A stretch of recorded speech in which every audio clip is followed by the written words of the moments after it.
Hi, do you know that Africa's richest billionaire needs to apply for 35 visas to be able to move across Africa? And this brings me to the question, what happens to African Union's treaty, which says there should be free movement across Africa? If Africa's billionaire is suffering to apply for 35 visas before he can be able to move across Africa, then what does that mean to you and I? Now here is the catch. Do you know that the CEO of Total Energies, who is a non-African with a French passport, moves freely across Africa without a problem? And so if a foreigner has free movement across Africa than Africa's richest billionaire, what does it mean to you and I? This is DTC Official. Let's delve in.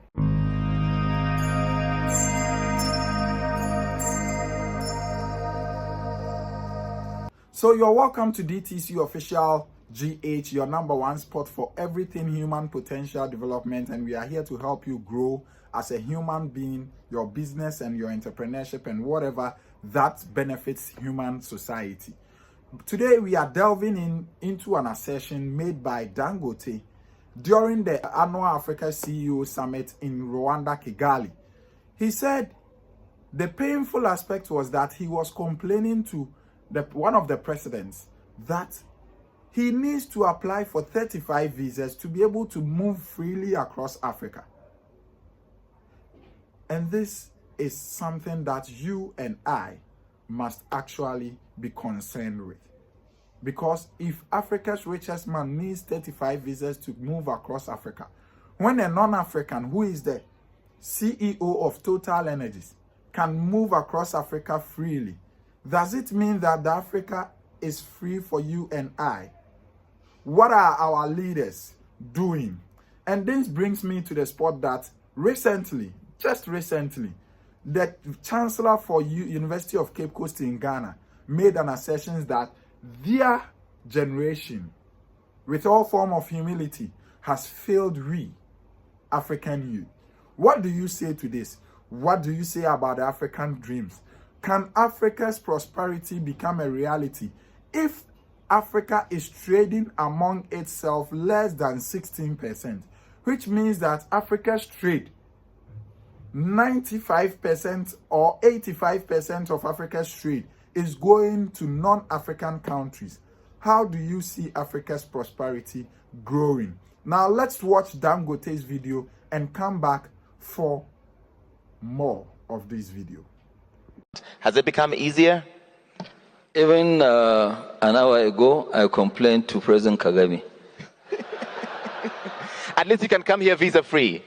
No, here is the best example, but I told him that, yes, as an investor, as somebody who really wants to make Africa great, I have to now apply 35 different visas on my passport. And I told Mr. President, I said, Mr. President, I really don't have the time to go and be dropping my passports in embassies to get a visa. But you see, the most annoying thing is that, yes, if you are treating everybody the same, then I can understand. You know, I can assure you, Patrick doesn't need 35 visas.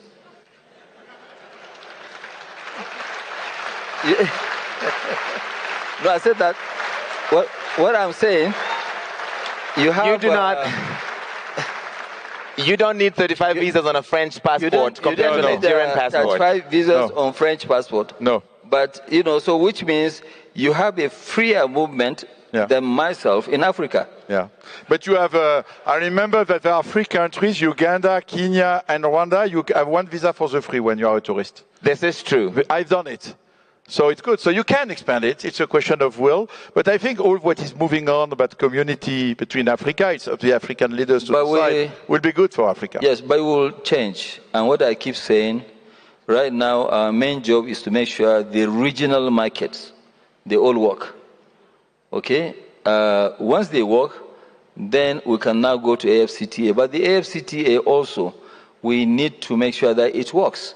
We cannot have a very, very promising continent and our intra-trade is less than 16%. Okay, so we Africans will have to do it. If we are waiting for foreigners to come and do it, both the development of Africa, it's not going to happen. So it can only happen by us Africans. We must risk our resources and make sure that we lead. Then we will have people who actually trust and believe in Africa, like Patrick, to come and help us to push to the next level. Thank you. Just 1 second. On a point of personal privilege, because I have the microphone, I complained recently about Nigeria requires me to pay $215 for a single entry 1 month visa every time. Biometrics is $170. And I said, as an African, as a Kenyan, this seems unfair. And they told me, actually, Kenya said it would be easier to come to Kenya. But then you introduced an electronic travel authorization, which made it harder to come to Kenya. So I was like, I don't work for government, but President Ruto is here, so he's heard. Okay. You're welcome back from that video. But before I move on, I want you to hit the subscribe button. Make sure you like this video. And I want to know, what is your African dream? In the comment section below. And delving in, once I was a traveler, I had the opportunity to move across Africa from Ghana, Burkina Faso, Mali, Guinea, and then Sierra Leone. And at a point I got angry. I got angry to the extent that I asked myself, does ECOWAS only work in my country? Because in moving across Africa, it is difficult even with an ECOWAS passport, such that you reach the border of Mali and you are being told to pay some huge amount to be able to enter Mali. When you are not even going to Mali direct, you are just transiting. If this continues in Africa, what does that mean to the African dream? I want to know what happens to free movement in Africa. There is this treaty by the African Union to ensure that all African presidents sign the treaty to ensure that there is free movement across Africa. And it is somehow noted that only one president actually signed the treaty. The remaining wishes to be in their little zone and frustrate other Africans moving into their country. When you go to Europe, everybody with a passport, somebody with a German passport, is free to move across Europe without hassle. But come to Africa. When I, as a Ghanaian, needs a visa to be able to move to South Africa, that was some time ago. But recently, South Africa has done well by waiving off visa for countries like Ghana. Just that you will need a diplomatic mission. You will need to be going there to do something substantial to be able to enter. But yet still, I believe it is something in the right direction. And so what happens to the Africa Continental Free Trade Area, AfCFTA? What happens to it? Is it something that is realistic? Is it actually working? Or is it just happening on paper? That is why Dangote stated that all the regional trades must be realized before Africa's prosperity can really become a reality. What happens to all the regional trades such that I, as a Ghanaian, will need to exchange dollar to be able to purchase oil from Morocco? What happens to the fact that I, as a Ghanaian, will not need a dollar to be able to purchase something from Morocco? There was this echo. We don't know what has happened to the echo. Not very long ago, we had this in the air that yes, Africa is about to spend one currency, echo. And this was a right step towards our prosperity as Africans. But all of a sudden, we realized that it has been postponed until further notice. We don't know what is happening to the echo. But here is the case where Nigeria has a naira, which is even worse than the Ghanaian cedi. And here is the case that we have the Ghanaian cedi currently running at 14 Ghana cedi per dollar. In that case, Imagine Ghana needing to trade forex on the international market. This goes as far back to hit Ghana's economy. And this tells us that whatever that we want to do as Africans is not right going to the benefit of we Africans, but rather to the benefit of the Western world or for whoever we Africans are trading with. And so it is very essential that our leaders, our African leaders, the African Union, which some people assert, some people have the notion that it is gradually becoming obsolete because we don't see what they are doing. Day in, day out, we get conferences. Africa Prosperity Dialogue happened right here in Ghana. Now, the annual Africa CEO Summit happened in Rwanda. All these are steps right towards Africa's prosperity. But until when do we make this a reality? This is where I believe that Kwame Nkrumah's idea that the independence of Ghana is meaningless unless it is linked up with the total liberation of Africa is something that we must revisit to make sure that how do we ensure Africa's liberation?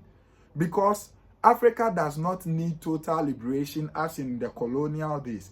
What we need now is economic empowerment. And economic empowerment means that Africa should be able to trade with an African country like Ghana should be able to trade with another African country without exchanging currency, without forex, going against each other. And this brings us to the end. But I want to know, what is your African dream? And better still, I want you to hit the subscribe button if you like my content. Log on to dtcofficialgh.com and make sure you read everything. At DTC Official GH, we have all forms of human potential development. And that is where you log on to know what is happening in the technological world. We bring you stories from Africa's innovative agencies. How Africa is innovating, how Africa is growing, how the private sector is shaping the industry of Africa's innovation system. This is DTC Official. My name is Amin Mohammed. Catch you in another episode. And I promise you, I'll be bringing you a street quiz, going onto the street to record people. What are people's idea about the African dream? We have American dream, we have whatever dreams, but have we been able to really actually define what the African dream means? Stay tuned. Make sure you watch the next video, which is Charity Akpabi's interview about the tech hustle. Catch you same time in the next episode.